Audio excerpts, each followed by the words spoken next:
Hey skiers, I'm Jeff from skiessentials.com. And I'm Bob. How's it going? Bob and I are here today to talk about the new 2025 Rossignol Arcade 88.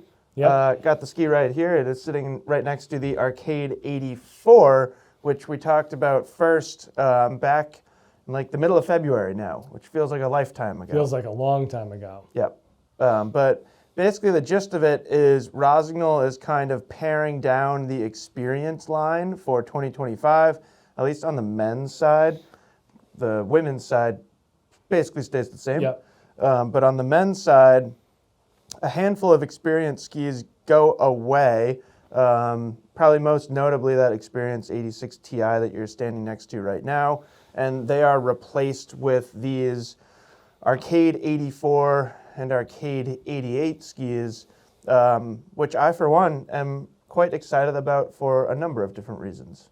Yeah, it certainly kind of solidifies the direction a little bit more, and Yeah. I think does Rossignol a favor of kind of making clearer lines between their models. I agree. And it'll be interesting to see like the next phase of this. Sure. I don't know anything for sure. This is all just speculation, but one could venture a guess that the experience line will completely get phased out. Seems like how it goes. It's like a pretty good educated guess. Do a few models, the first year, and then the rest kind of follow the subsequent years. And kind of speaking to, say, experienced skiers of the past and new skiers such as Forzas, you could make an argument that Forza 70 and Experience 82 Ti were pretty close. Sure. So I think it's nice, like you said, to kind of differentiate those lines a little bit. Yep, for sure. So we had a blast on this Arcade 84. We talked about this Arcade 88 in that video. We also talked about it, or rather I talked about it with some other people on the kind of Deer Valley recap video. What's really rewarding and kind of, I don't know, inspiring for me to talk to Jake from Rossignol about it. Sure. Because he is very involved in the development and the design of all their skis, and he also happens to absolutely rip. It's clear that he has a strong foundation in the race world. Yeah. So it's just like really nice to see this ski through his lens. Sure. And I think that kind of helps tell the story of the ski in general. Before we get into details like construction and shape and performance and all that stuff, I just wanted to take a moment to highlight price and value. That ski over there, I don't want to say this in a positive or negative way, but it was $899. $900. It's a $900 ski, yeah. which was pricing itself like not out of the category, but like almost in no man's land, because it was more expensive than Kendo, Enforcer, basically like any ski that we were getting from the big box brands. And then it wasn't quite like Stokely, like Montero AR price, but it sort of felt like it was creeping in that direction. Yeah. This ski is $699. Yeah, flat. Yep. Yeah, and not to like get too far ahead of things here, or not to give too much away from the rest of the video. I don't want to spoil things for you, but I certainly don't think that is $200 better of a carving ski. Of a carving ski. Yeah. Yeah, of a ski, period. Sure. But I feel like for me, both of these skis, their highlight, in my opinion, is carving. Yeah. No, I think once you get into that high $800, I mean, $900 is coming out of your pocket after tax and stuff like that. So without a binding. Without a binding. Once you get into that category, you're really looking at a premium product. And, for as wonderful as this thing is and was, does it really fit along those skis? And I think it was hard to justify the it's purchase. a tough one. Yep. Yeah. It's less expensive now. Now the prices have dropped. Yeah. We've gone past the MAP threshold, and now you can pick one up for considerably less, which I bet a number of people will do, depending on how many are left. I don't think we have that many. No, not a whole lot. I think we got all the sizes, but I'm not sure. Yeah, probably only single quantities, Yeah. if that. So again, just to like give this thing the credit that it deserves, or really give Rossignol the credit that Rossignol deserves, $699 for this ski, I think is it's a nice price. It's kind of where it should be. I agree. With that said, Bob, do you want to take us through construction, which thankfully is pretty simple? It is pretty simple, and I can kind of bounce back and forth between this 86 just to show some differences for sure. But similarly, it is built with a full poplar wood core, so nice combination of lightweight and energy. What we'll talk about when we talk about kind of the character of the ski is just how thick and consistent that wood core is. So you can put in a light or a flexible style of wood in a ski, but if you make it thin or thick, that's going to alter the property. So I think that's a big story of this Arcade 88, is that it has a very thick wood core, and that results in a very stiff flex and an extremely sturdy and stable nature. We do get one full sheet of metal in here, and then we get their VAS, vibration absorption system. So there's an elastomer material in the forebody of the ski, and then their air tip. So just making that front of the very end of the ski lighter, and that's pretty much it. You know, full sidewalls throughout, and I almost like put my back out doing this earlier, but one of the stiffer skis I think I've ever flexed. I feel like I'm probably a better visual. I mean, it's absurd. It is extraordinarily stiff and meaty. And it's almost like, I wonder how often this will happen, but I feel like if you just went to a ski wall and you flexed this ski, do you think you'd get a slightly false perception of how it feels on snow? You have to know about the turn radius. The turn radius and other, like, in my opinion, other subtleties to the shape, because it is subtle. Yeah. But then when you start to kind of like look at it in detail, then it starts to make sense.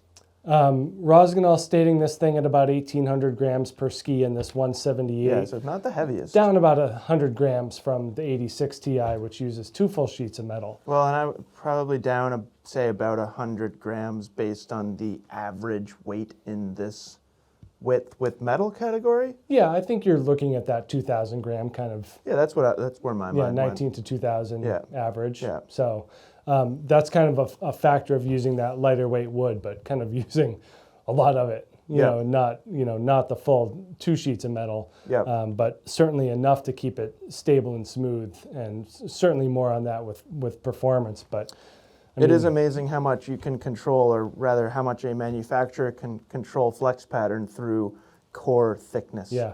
And that's like, you know, I just was touring the Blizzard factory, and like the amount that they talked about the milling of core thickness was just a nice reminder to me of the importance of that in ski construction. Right. And you noticed, like, comparing it to that 86 Ti, it's noticeably thicker, especially like through its extremities. And another good reminder that just metal isn't the indicator of fore-aft stiffness. You have to actually make a sheet of metal really thick before it is like actually adding really any stiffness at all, like 0.7 or thicker. And even then, it's not as stiff as people perceive it to be, just the material alone. Like normally that 0.7 is going on a ski that's already got a thick profile. Exactly. So it's going to give you that I don't want to say a misleading perception, but you might think it's one thing when it's really the other. Yeah, it's not misleading. Yeah. Because like the result is correct, but the how they get there, I think that's where people don't quite understand it. Yeah. So would you say that's about it for construction? It's pretty straightforward. That's all I got. Wood core, sheet of metal, vibration absorbing, and lightning in the tip. Yeah, I believe it comes as a system. It does, yeah. We did not buy it, like our company. What we will be stocking in our warehouse and on the website is strictly flat. Yeah. And I don't know. I am of the school of thought that is the better way to buy it. I think so. And like when we can get into some comparisons in a minute, but when you're putting this up against something that is a system ski, like you could make the argument that wider system skis are more similar to this Arcade 88 than something like a Kendo, which always comes flat. Yeah, I think that's mostly true. Yeah, so like those things that come with systems are, that system is there to kind of breed that front side mentality. Yep. And I think that this has enough of that on its own that Yep. you don't need to go to that system route. I prefer it the other way. Yeah. Of putting a flat binding on it. I mean, like stick within the Rossignol family of brands or whatever, and put a pivot on here, and you've got a weapon. And I also feel like it's boosting its versatility. Yeah. Kind of moving from system to flat. Yeah. Flat binding mount. I mentioned kind of those subtleties in shape, and I truly believe that there are a lot of subtle things going on here. Do you want to put those skis together just for a second, just as a reference point? So first of all, this 178 that I'm holding, which happens to be the length that I think I only exclusively skied, it is a 15-meter turn radius, and I think that is really, really important to start there. Yeah. That, I think, is a 16-meter. A little longer. I think I just saw that. And that's the 176. So Correct. Not exactly comparing apples to apples, but pretty darn close. Another thing that I think is really interesting is that has like longer and more progressive tip rocker. You can see it kind of in the belly of the shovel here, Yep. that it's a little bit smoother of a cut, whereas that thing is a lot more traditional and then splayed out. Yeah, and this splay right at the end here, it feels significant to me. I feel like this ski has better tip-in engagement at the entry of a turn than that ski, and I give basically 100% of the credit to the updated tip shape. Yep. The other thing that I think is worth pointing out is both of these skis are described as having extended side cut. I would say that is more extended. I think when they're talking about extended side cut, they really mean this 86 Ti, whereas they could just say no taper. Yes. You know, full tip to tail edge contact. That's a really good way to put it. Yeah. Is that truly like the side cut just keeps going. Yeah. This is more rounded at the end of the ski, which I think is important, and that's one of the things that really feels like a subtlety to its shape. And I would say basically everything that we just said is also echoed in the tail, although even more subtle. Yeah. I don't think there's as much difference in the tail as there is in the tip in these skis. But do you feel like this has ever so slightly more roundness to it? Slightly. Yeah. Yeah. But I think that's big on how it skis, and I also feel like this is probably a touch more versatile than that, which we can talk about more. Are you ready for performance? Sure. Do you feel like we missed anything on construction or shape? I don't think so. You know, really just emphasizing that 15-meter radius in a 88 millimeter underfoot ski is like, that combination is pretty rare. Yeah. You know, it's like, that was my first impression was, wow, this thing feels really wide underfoot for how much it wants to cut across the fall line. What is M-Cross 88? Not to put you on the spot. No, I think that's 14. I think it's 14. But we're in the same general realm. Yeah, but that, like those, the tips of those skis aren't nearly as strong as the 88. But it is interesting that two sister brands have Sure. a similar width ski with a similar radius. Yep. But yeah, M-Cross 88 is not Arcade 88, nor the other way around. Correct. So starting with On-Piste Performance, I think when we talked about the Arcade 84, we talked about its precision, and part of that was how you're weighting it as a skier. Is you can't like expect endless feedback from it, just in terms of like how you're skiing it and how you're weighting it. It preferred like a really good, talented technical skier, like ski instructor, Yep. like total weapon tool for ski instructor. Arcade 88, to me, there is zero limit to like how hard you can push it, as long as you're within the confines or the constraints of a medium radius carve. And as long as your skills and Match. balance can match what you're pushing for. Yep. You know, this is one of those skis, the 88, where I felt like my skills couldn't match the ski's potential. Sure. Whereas on the 84, Felt right at I home. did feel that there was a better alignment. Yep. You know, I think someone with that strong racing background, who's comfortable doing that high power, aggressive, medium radius carve, which Yep. like I'm not. I just kind of like, I lose it at a certain point. Yeah. Whether it's like my weight or my skills just keep me from being in balance. Whereas I had a lot easier time staying balanced on that 84. But Yeah. that was my first take, being aggressive in that mid radius turn. Yeah. I had a blast on the 88. Yeah. I feel like the 88 it matches my skiing style better than the 84. Maybe some of that is like a little bit of looseness from like being a park skier and like having a little bit more of like a free ski mindset. It's like I often like kind of on purpose, my weight will get thrown off a little bit, and like the Arcade 88, it's one of those skis that feels like it'll catch me.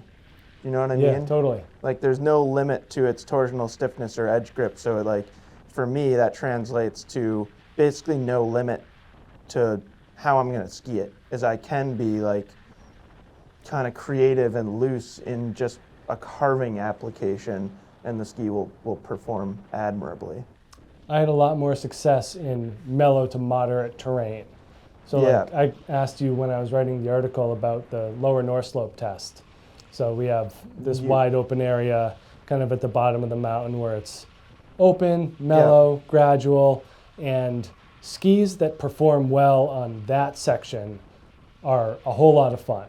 And so you had mentioned the Mirrors Core. Yep. I think you had mentioned the M-Cross. I don't remember, but I found this Arcade 88 to just pass that lower North Slope test with flying colors. So that's like really interesting to me, which is probably, do you think, a little skier weight? Probably. Because it is extremely stiff. Yeah. You know, we've showed that, and that I might be the opposite from you, where on this ski I felt like I wanted more pitch. I had a hard time with pitch.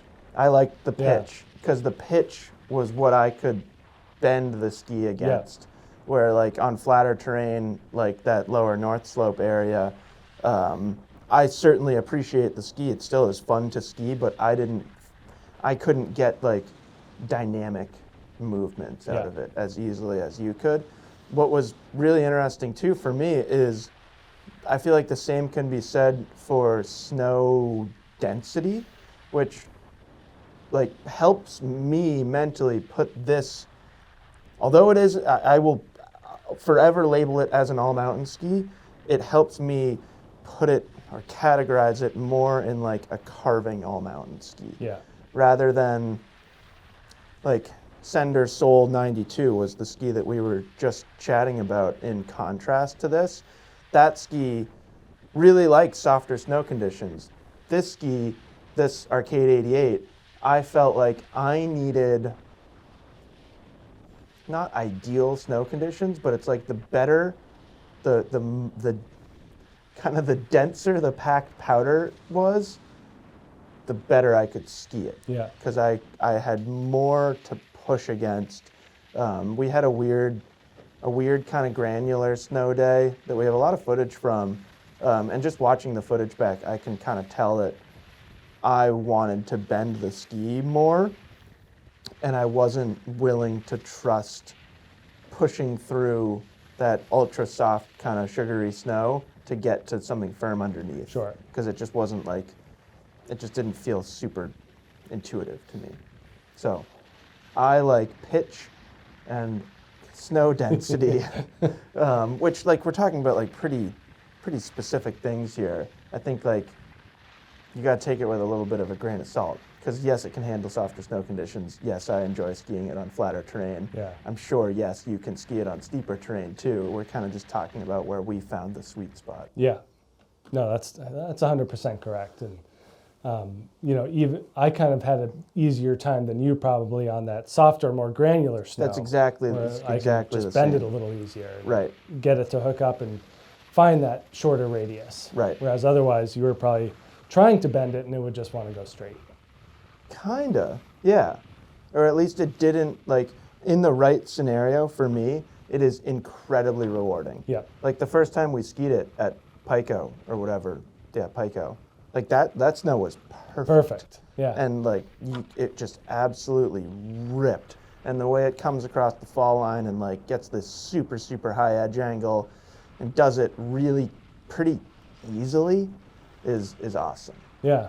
And like I think that's a nice time to kind of contrast it to another ski we were talking about, that new Enforcer 89 from Nordica, which just wants to go a little bit straighter, even though it has a somewhat shorter turn radius. A similar turn radius, yeah, but they don't, like, it's the tip engagement, yeah. I think. Like that Enforcer shape, which if A that little had closer to taper in it, this, it's yeah. closer to that. Like that, it takes longer to kind of hook up and go. Yeah. Where this thing, right, like from right here, right where that black VAS thing is showing. Like, Yeah.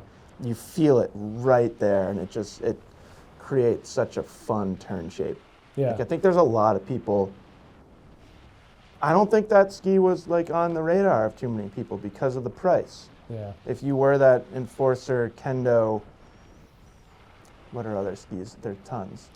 Even like a Mindbender 89. Totally. Something like 100%, that, or yes. something lighter, a Headcore 87. Yep. It's a little bit different. And then also like RC 186 GT, Right. that one's a little bit more expensive. It's probably closer to that. But I feel like this ski is providing a really, really nice choice in that collection of, say, around 90 underfoot all mountain skis with metal. Yeah. It is a true player, and especially, I don't know, I think especially valuable just based on its price. Well, and I got a lot of like Kesley MX vibes. Yeah, either you were the mentioning 83 that. or the 89. Like it almost felt like the does. 83 a little bit more, but with the shape of the 89, but has that high-end feel and precision and power. Yeah. Just stiffness and just kind of, raw ruggedness to it. That Yeah. I think a lot of skiers that have been on a Kesley and like it but want something more affordable, I think this is a really good option. I would also say it's a touch more forgiving Yep. than those Kesleys. It kind of achieves the same thing, the same phenomenon, but like those subtleties to shaping that we looked at, that is not found in an MX. No, very square. There's no Yep. subtle shaping there. Moving on to off-piste. Yeah. Do you remember when we did that? I actually think we talked about your experience on that when we did the Arcade 84. Sure. But do you remember skiing that at Sugarbush and you were like, this is a phenomenal mogul ski? Loved it in the And I was like, I don't know what you're talking about. This is a handful. I think there's still some of that in this ski. The handfulness? Yeah. Yeah. But I think they've made it easier.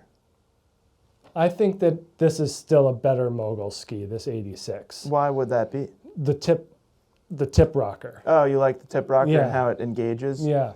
Yeah. It's a little less grabby, so you can My tips finesse don't. it a little bit easier. My tips do different things than yours in the moguls, which probably says a lot about No, why I I would mean- have an easier time on this.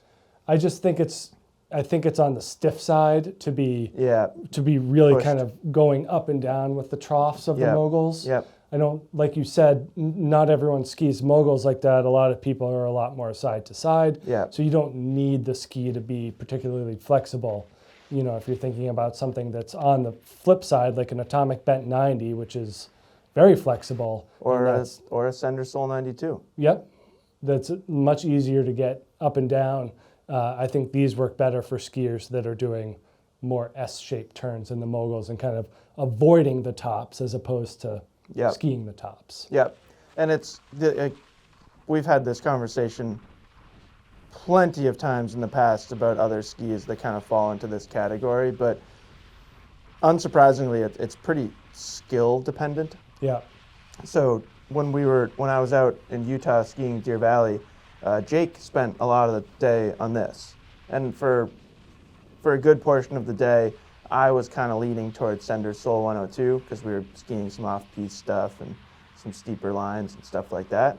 And multiple times on that ski day or on that trip, Jake referred to this as a true all-mountain ski and would just go and like ripped, like either big open carving turns down like choppy snow conditions or softer snow conditions, or he also skied some like kind of steeper chutes and stuff like that on it, and it's totally fine. Like, I think it carves really well. Yep. Off-piste, that's like not something that we talk about very often, but if you want to just talk specifically to snow conditions, this doesn't get bogged down. It's got the width to handle some carves through softer snow conditions.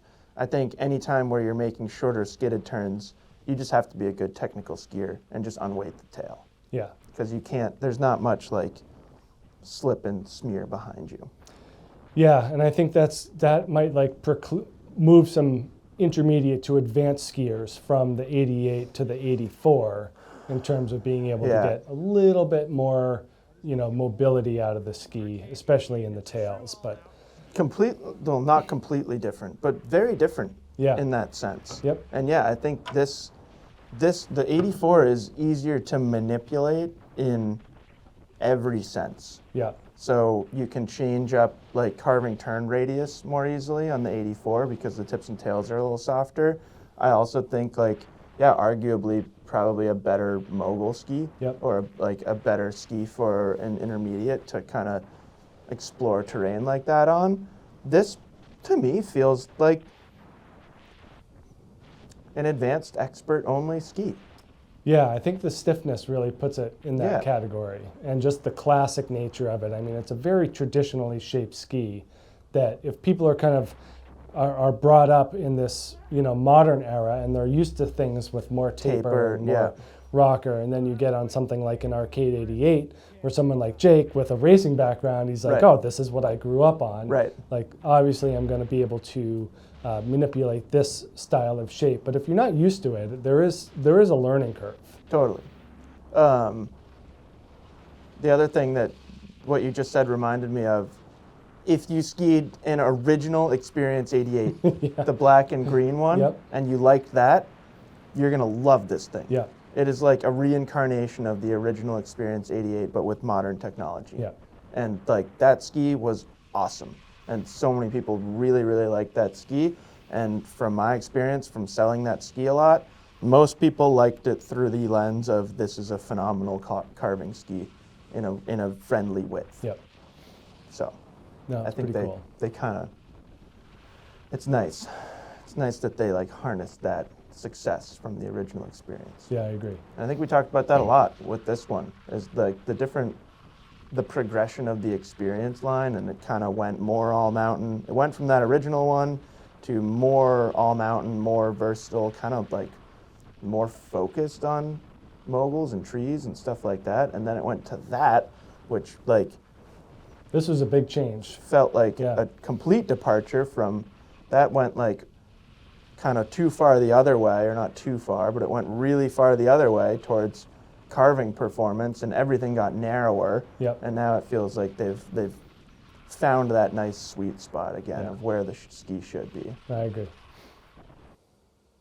Comparisons? Do you have any comparisons? You already kind of brought up Enforcer 89. I think, and you brought up the Fisher, that RC186 GT. That feels like a good one to me. I do feel like this has kind of more of that wide front side ski vibes.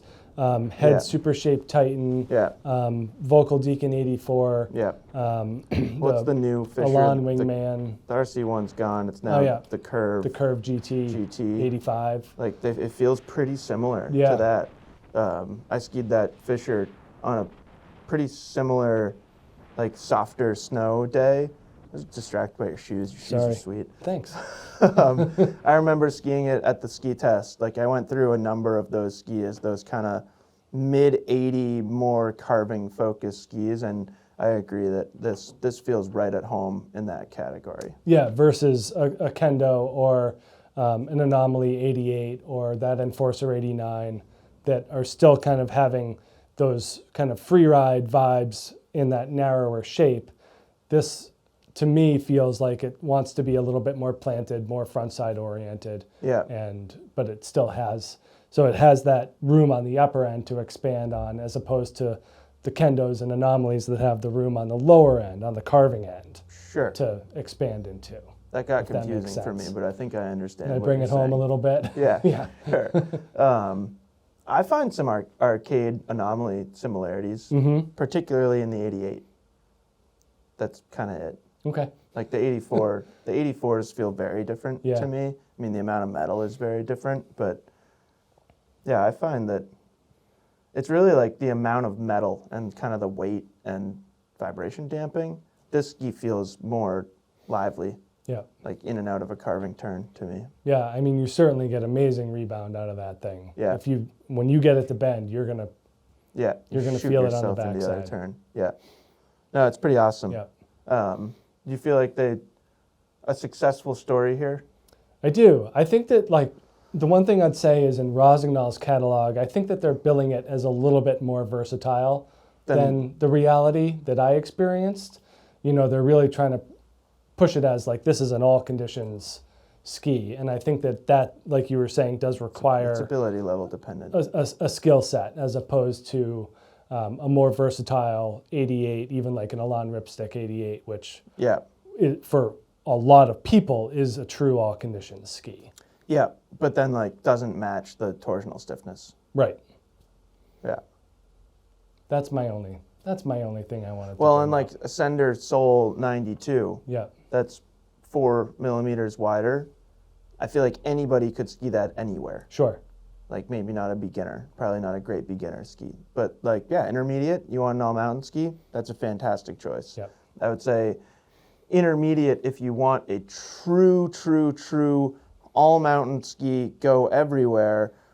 Arcade 88 could be a little bit challenging. But then like that's an interesting conversation, and this is a broader concept. Yeah. Is how often is an intermediate taking an all mountain ski off trail? Right. Probably not much. Probably not much. Yeah. And then in that sense, then like be fine. And especially if your preference is towards something that falls on the more Yeah. stable side of the spectrum. Like, yeah, you Yeah. can do it. Like, you might want to size down a little bit and Yeah. keep it on trail, but sure, it's going to work. It's far easier to ski than any other ski that I can think of that's this stiff.